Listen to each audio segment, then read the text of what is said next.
ప్రియులారా, ఎందుకు అలాగా ఆయన చెబుతున్నా, భూదిగంతముల నివాసులారా నా వైపు చూచి రక్షణ పొందండి. ఎందుకంటే ఈ మాట చెబుతున్న ఆయన ఎవరు అనేది ఈ 45వ అధ్యాయంలోనే చెబుతారు. 18వ వచనం చూడండి. ఆయన 18వ వచనం,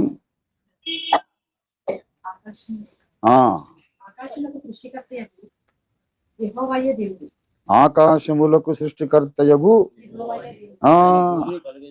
ఆయన నేనే దేవుడను అని ఎందుకంటాడంటే, ఆకాశములను సృష్టించిన వాడను నేను, భూమిని కలుగజేసిన వాడను. మరి మిగతా వాళ్ళు ఎవరు కూడా ఈ మాట అనలే. చాలా మంది దేవతలు వచ్చారు, నేనే మార్గమును, నా వైపు చూచి రక్షణ పొందుడు, వేరొకరు లేరు అని ఎవరు అనలేదు. ఇంకా భగవద్గీత అని ఇందాక చెప్తా ఉంది అమ్మాయి, భగవద్గీతలో చాలా విశాల హృదయం ఉంది. చాలా విశాల హృదయం, బ్రాడ్ మైండ్.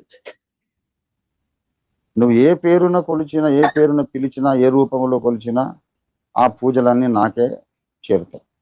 కనుక నువ్వు ఏ పేరైనా పిలవచ్చు, ఏ రూపమైనా ఊహించుకోవచ్చు, అదంతా నేనే అని భగవద్గీతలో చెప్తాడు. మరి ఆ లెక్కన ఇప్పుడు మన హిందూ సోదరులందరూ నమ్మాలి ఏంటంటే, యేసు అని ప్రార్థించిన మా దేవునికే చేరుతుంది, అల్లా అని వాళ్ళు నమాజు చేసినా మా దేవునికే చేరుతుంది అని నమ్మాలి. భగవద్గీతను గౌరవించిన వాళ్ళైతే అది నమ్మాలి.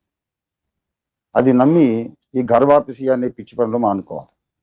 చర్చిలు కూలగొట్టడం, మసీదులు కూలగొట్టడం, పాస్టర్లను చంపడం, ఇవన్నీ ఎందుకండి? నష్టమే ఉంది. అది యేసు అనని అల్లా అనని నాకే చేరుతుందని ఆయన చెబుతున్నాడు, కానీ నీకు నమ్మకం లేదా? ఎందుకు నమ్మడం లేదు? ఇంకా మమ్మల్ని ఎంకరేజ్ చేయాలి. చర్చిలు మేము కట్టిస్తామండి, మీరు యేసు అనే ప్రార్థన చేయండి, మా దేవుడికే చేరుతుంది, ఏం పర్లేదని మీరు అనాలా. గీతను నమ్మితే అలాగనరు. అట్లా రాసింది కానీ అట్టేం చేరదు, మాకు తెలుసులేండి అని వాళ్ళు